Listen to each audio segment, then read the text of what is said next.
muy, muy interesante del peronismo, pero además es una muy buena analista del peronismo hoy día, ¿no? Eh, la palabra peronismo, bueno, invita históricamente una lectura política que sea, muy ancha, muy honda, muy larga, ¿no?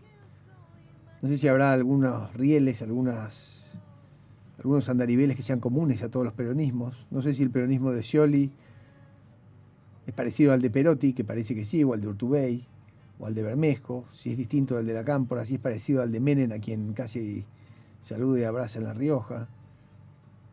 No sé, si en el fondo los votantes de un peronismo no son votantes de otros, o todo lo que ha habido adentro de eso, y los distintos relatos que el peronismo ha tenido en todas sus épocas, que no son iguales, son diametralmente opuestos, aun cuando se puedan sacar muchos factores comunes. Bueno, de todas estas cosas vamos a hablar con Silvia Mercado, que es ciertamente una de las personas que mejor reflexiona sobre este asunto. En la actualidad y para atrás, insisto, de todos los peronismos de todas las épocas, y el de hoy día, que podemos decir que a lo mejor estemos en las puertas del fin del peronismo, no sé. Como el radicalismo se desvencijó mucho después de 2001, no sé. Bueno, por eso la llamamos, ¿no? Silvia, ¿qué dice? Buenas tardes, Walter Castro es mi nombre, gracias por atender. Walter Castro, muchas gracias por el llamado. A ver si nos ayuda. Yo sigo sus columnas con atención. Soy un lector de la historia, aunque no apasionado. Ajá. Muchas de las cosas que usted pone me llaman la atención porque siempre hay segundas y terceras lecturas sobre asuntos que uno había almacenado de una manera o de otra en la cabeza. Ajá. Y me gusta mucho su manera de relacionar, ¿no? De relacionar el pasado con el presente y sacando fotos de distintos ángulos todo el tiempo. Entonces, como el peronismo parece tener mil caras, sí. Si le parece, empezamos por el peronismo de hoy. Pero sí, Walter, primero nos podríamos tutear, ¿no? A mí se me hace difícil, pero sí, lo intentamos.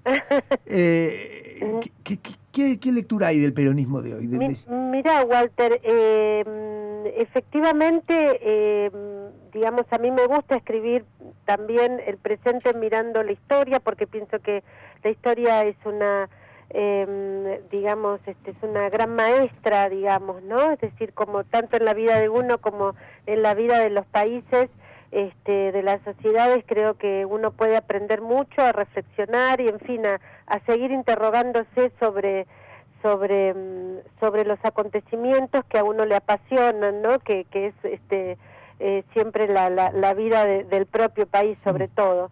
Yo creo que el peronismo efectivamente tiene mil caras porque es el partido del poder en la Argentina. Y además, lo que desarrollo en mi libro, el último libro que acabo de publicar, es que el relato peronista ha sido tan poderoso, es tan poderoso que nadie quiere decir que no es peronista o no tiene nada que ver con el peronismo, en fin. Entonces, bueno, en un punto parece que todo el mundo es peronista. Pero efectivamente hay distintos peronismos, como hay distintas ideologías, y hay distintas maneras de expresarse el peronismo. Digamos, hay peronismos más democráticos y hay peronismos más autoritarios.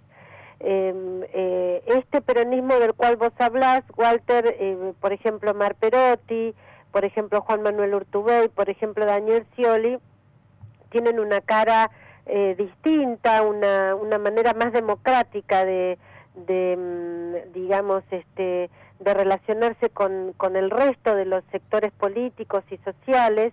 Por cierto, yo estoy más de acuerdo con eso, ¿no es cierto? Más, digamos, me resulta mucho más moderno, además, porque finalmente, la verdad, no entiendo cuál es la razón de andar aplastando a los opositores y denostándolos en público, en fin. De todos modos, el peronismo tiene una vocación hegemónica, digamos, el peronismo original y el kirchnerismo, bueno, han mostrado que hay una parte muy autoritaria dentro del peronismo. Claro, pero aun cuando estos referentes importantes, ¿no? Scioli, Urtubey, cada uno en su provincia, se muestren con una cara muy amigable hacia afuera del carrusel, a sus espaldas son tan verticalistas como cualquiera, ¿no? Porque, es decir, no se han comportado acaso como de la sota en este último tiempo. Sí, hay distintos matices, ¿no? Porque, por ejemplo, el caso de Perotti, por lo menos por la información que yo tengo, hasta último momento no quiso, digamos, siguió cuestionando la elección, la última ronda, la última vuelta en las elecciones en Santa Fe, y Juan Manuel Urtubey, bueno, finalmente se fue a juntar, se fue a sacar una foto con la presidenta, pero no, digamos, pero él tiene su territorio propio, ¿no? Incluso el mismo Omar Perotti, bueno, tuvo que pelear por su lugar dentro del Frente para la Victoria. En cambio, Daniel Scioli, yo lo veo realmente alguien mucho más domesticado, alguien mucho más, bueno, que elige llegar sin poder propio. Me parece que en ese sentido es distinto a Urtubey, es distinto a Perotti. Elige llegar débil, elige ser un presidente débil, elige, digamos, que de algún modo le den el contenido, ¿no? Le den forma. Es una incógnita en el caso de que llegue a ser presidente, cosa que yo la verdad que dudo, porque nunca en la historia, digamos, vuelvo sobre la historia, un gobernador de la provincia de Buenos Aires saltó a la presidencia de la Nación, ni alguien que fue vicepresidente de la Nación después llegó a ser presidente de la Nación. Bueno, Duhalde, ¿no? De una manera... Pero no de una manera elegida, no como presidente... No como presidente elegido por el voto popular. Ahora, a Scioli se lo define como el motornauta, ¿no? En el fondo, otros le dicen el compañero lancha. Algunos piensan que es un camalote. Vi una entrevista de Emilio Monzó el otro día, donde él dice, Scioli no tiene la mochila de gobernar porque él no es responsable de nada de la administración, no le pesa esa mochila. Así es. Scioli tampoco tiene la mochila del partido porque no tiene ni un solo representante de él, siquiera en las cámaras. No tiene equipo de gente, no tiene ministros, son 2 o 3, un puñadito de gente. Pero el tipo flota en todas las circunstancias y en el fondo él que quería llegar a ser candidato a presidente lo fue, inclusive contra la voluntad de la presidenta en parte. Por supuesto, eso no me cabe la menor duda, pero comparto el diagnóstico de Emilio Monzó de la personalidad de Daniel Scioli en el sentido de que realmente no le interesa la gestión, no es su tema.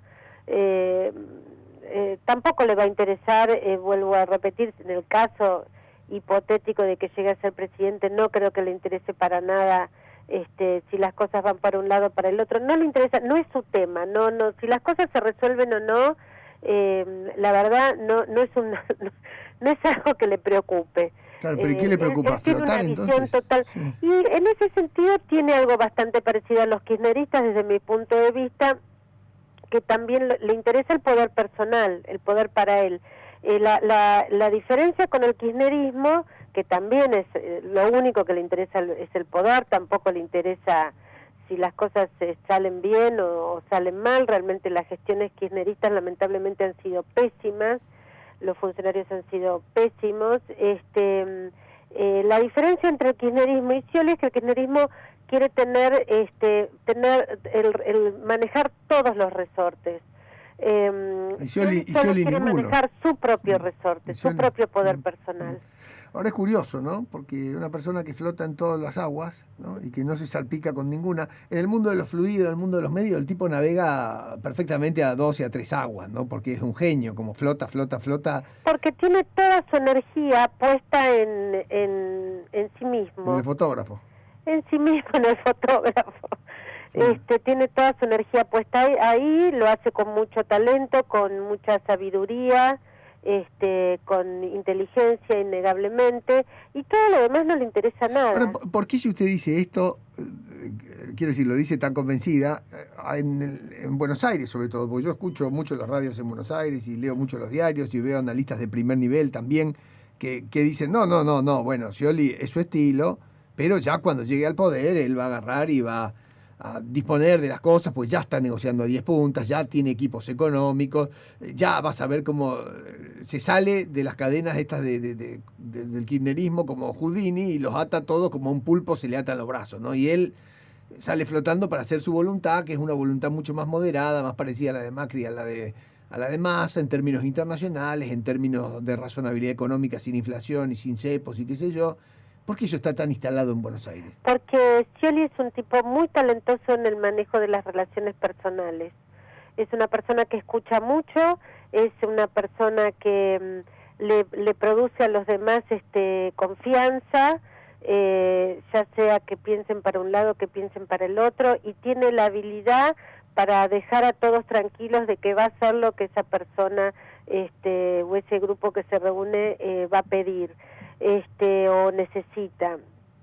Es realmente, digamos, es muy afable en el vínculo con las personas, incluso hasta afectivo, pero bueno, nunca va a hacer nada, es decir, va a ser como, digamos, no sé, haciendo no, o sea, puede llegar a suceder que en el caso de ganar las elecciones, vayan a, no sé, a expropiar alguna empresa y bueno, y él va a decir, se va a reunir con el dueño de la empresa y va a decir, y bueno, me tengo las manos atadas. O sea, lo va a atender, le va a hablar, se va a sentir dolido, pero no va a hacer nada, porque no le interesa nada. Pero además, como dice también alguna gente, o sea, hay que escucharlo, a él no le interesa, no es su tema, no es su tema la gestión, no es su tema que las cosas salgan. Pero ¿por qué Macri le tiene tanto respeto? ¿Es Scioli un buen tipo? Porque así dicho, como muy buen vínculo personal. Como usted lo dice, digo, parece una buena persona que como gobernante puede ser un monstruo, porque, digo, la calificación que usted hace es una persona que no es un estadista, claramente, no le interesa gestionar. Es una persona a la que no le interesa la gestión, no es su tema, no se involucra, y lo único que en lo que está realmente y dedica todo su tiempo y su energía es a cómo su imagen usted dice que es un candidato a presidente más para la revista Caras que para la tapa de los diarios del lunes, ¿no? Y algo parecido, sí. No, también le interesan los diarios del otro día, digamos, no está en su personalidad ir a perseguir a nadie, pero si a otra persona del gobierno persigue, y bueno, él lo va a lamentar mucho. Entonces, pero no va a hacer nada más que eso. Tal y como usted lo ve, todas estas jugadas de la presidenta, de llenar todos los casilleros de la justicia, de dejar a posiciones muy claves como la de Gil Carbó, la del presidente del Banco Central, o la de las comisiones más importantes de la Cámara de Diputados, Guasanini en el Senado si llegara con Scioli, todo ese diagrama, todo ese diseño político de la presidenta tiene todo el sentido conociéndolo a Scioli de este modo que usted lo describe, ¿no? Sí, yo creo, Walter, que realmente la presidenta ha elegido a Daniel Scioli para ganar, y después está convencida de que lo va a controlar en el caso de que llegue a ser presidente, porque, por ejemplo, se dice, yo no lo tengo comprobado, que Daniel Scioli reunido con la presidenta le preguntó, bueno, yo puedo poner a todo mi gabinete. Sí, por supuesto, Daniel, podés poner a todo tu gabinete, pero ya el kirchnerismo con Cristina, incluso con Néstor, ya sabe cómo se gestiona. Hay cantidad de ministros en el gabinete de Cristina Fernández de Kirchner que están absolutamente pintados, claro, y que todas quienes manejan el ministerio es toda la estructura de la cámpora.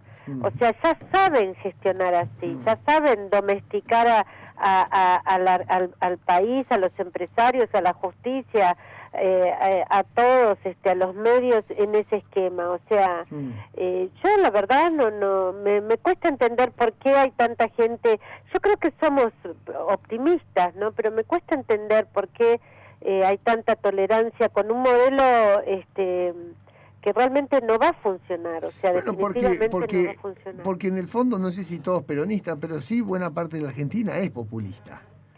Y eso puede ser, Walter, eso puede ser. Es populista. Digo, si no nos pasaría todo lo que nos pasa, claro, si Politakis es un genio manejando el avión y si Messi es el principal responsable de la derrota de la selección, claro, hay algún problema de comprensión general de cómo funcionan las cosas, claro, en el largo plazo y en los países serios, porque claro, ninguna de esas dos cosas pueden pasar desapercibidas en un país normal y no pueden ser de mayor estatura que echen a patada a un juez de una cámara que va a fallar en contra del gobierno un día antes de que No, de que le prorrogue la sesión, ¿no? Entonces... Exactamente, sí. Evidentemente hay algo que nos pasa como sociedad, no es algo que está afuera. Ahora, Evidentemente es algo que nos pasa, el peronismo lo tenemos, es nuestro. Ahora, claro, porque uno le da ganas de seguir preguntando más allá de la descripción que usted hace de Scioli, a la que le dedicamos bastante tiempo, porque lo que se escucha en Capital es generalmente algo distinto a lo que usted nos comentó. Pero si uno quiere ser crítico un poco con los estilos y tal y cual, uno diría también que entre Massa y Macri estuvieron cerca de hacer un entendimiento, que de hecho el mismo Macri se juntó con Solá y con de Narváez hace algún tiempo atrás, y se supone que ahora es súper amarillo y muy distinto o más purista, ¿no? Y entonces el tema de fondo es si en realidad esa manera de hacer política o esa pretensión última de ocupar todos los espacios y ser atrápalo todo no está en cada gobernador de provincia, en cada dirigente de un partido y en cada candidato a presidente, ¿no? No sé si en todo. Yo lo que veo es que hay algunos gobernadores, candidatos o ex candidatos que tienen una gran vocación por resolver cosas. Lo incluyo, por ejemplo, a Florencio Randazzo, que realmente resolvió cosas que eran taras absolutas, como el tema de la documentación o el tema por supuesto, de los trenes. Por supuesto lo incluyo a Mauricio Macri, por supuesto lo incluyo a Felipe Solá, por supuesto lo incluyo a Daniel Arroyo, el candidato a vicegobernador por supuesto de Felipe Solá, por supuesto lo incluyo a Sergio Massa. Hay gente con una tremenda vocación para la gestión, tremenda vocación. Lo incluyo a De la Sota, lo incluyo a Urtubey. Y hay una enorme cantidad de dirigentes que no les interesa la gestión, no tienen la menor sensibilidad. Y yo quiero que los próximos gobernantes de la Argentina y de las provincias estén básicamente interesados en la gestión, porque eso quiere decir que están interesados en resolvernos los problemas. ¿Qué división tajante que hace y que tampoco se escucha esta división, ¿no? Es cierto que Macri se adjudica esta misma categoría, ¿no? De ingeniero, de tipo de gestión. ¿Acaso Lipsi acá en Santa Fe se arrogue lo mismo, ¿no? Digo, por decir un ejemplo para que sea familiar a nuestros oyentes. O sea, gente que se supone le preocupa más la gestión del día a día y qué sé yo. Y usted dice que habría otra parte donde no incluiría, por lo que yo entiendo, ni al kirchnerismo, ni a Scioli, que son gente menos interesada en la política de largo plazo y en arreglar los problemas de todos los días. Ni en el largo plazo ni en el corto. No les interesa la gestión, lo único que les interesa es el poder. Al kirchnerismo lo único que les interesa es el poder, no importa si hay soja, si no hay, si hay trigo, si hay carne, no le importa nada. Pero, ¿y cuál sería? Y Scioli tampoco, lamentablemente es así. Pero ¿cuál sería un relato? ¿Cuál es la épica del relato de alguien a quien le interesa la gestión? Es aburridísimo eso. En la Argentina, ¿cómo prendería? Bueno, tal vez ese es el problema, ¿no? Que no hay relato para, digamos, no hay épica en alguien, digamos, interesado en resolver los problemas. Pero yo pienso que las sociedades tienen que madurar y ya la épica, bueno, es para el siglo pasado, o sea, no sé, es para sociedades, digamos, que todavía creen en el realismo mágico. Yo creo que ya tenemos que ir a sociedades más maduras, menos fantasiosas, más realistas. En fin, otro tipo de sociedad que se enfrente con los problemas y que le dé más importancia, como de hecho creo que nos pasa la verdad a la mayoría, menos relato, menos circo, más realidades y bueno, y ocuparnos más de nuestros asuntos, de nuestras familias, de nuestra vida cotidiana, en fin. Sí. No es cuestión de ir a la guerra, no sé, cada 2 años, qué sé yo. No, igualmente tampoco vamos, ¿no? Porque en el fondo es toda una gran farsa. Por supuesto. Sí. Por supuesto. Ahora, pues, si fuera de verdad, sería dramático esto, es todo de mentirita, ¿no? Por supuesto, Digo, estamos cerrando la nota porque se nos va casi el tiempo, pero en el fondo lo que usted dice es el llamamiento de Ortega, argentino a las cosas. En el fondo es, digo, pasaron 80 años y es lo mismo. Sí, no sé si es lo mismo, tal vez es un poco peor, Walter. No sé. ¿Cuándo viene por Rosario a presentar el libro? No sé, Walter, voy a ver, creo que recién está llegando, recién este mes lo presento acá, el mes que viene voy creo que a Mendoza, bueno, cuando me inviten, pero con mucha alegría voy a estar en Rosario. Bueno, a ver qué podemos hacer. ¿Ya están las librerías? Me dijeron hoy algunos seguidores de Twitter que ya están las librerías de Rosario. Bueno, lo vamos a buscar y lo vamos a anunciar entonces. Le mandamos un cariño grande y gracias por Walter, atendernos. enorme abrazo, al final no nos tuteamos. Bueno, por ahí tiene razón, le mando un abrazo. No hace falta ni razón ni nada, son, qué sé yo, uno no se sale de los... Estilos. Sí, qué sé yo, bueno. A lo mejor cuando venga a presentar el libro nos tuteamos. Que vaya bien, gracias. Un gran abrazo, Walter. Bueno, muy interesante el libro, muy interesante. Búscame bien ver el título, está saliendo ahora, eso de la historia del peronismo.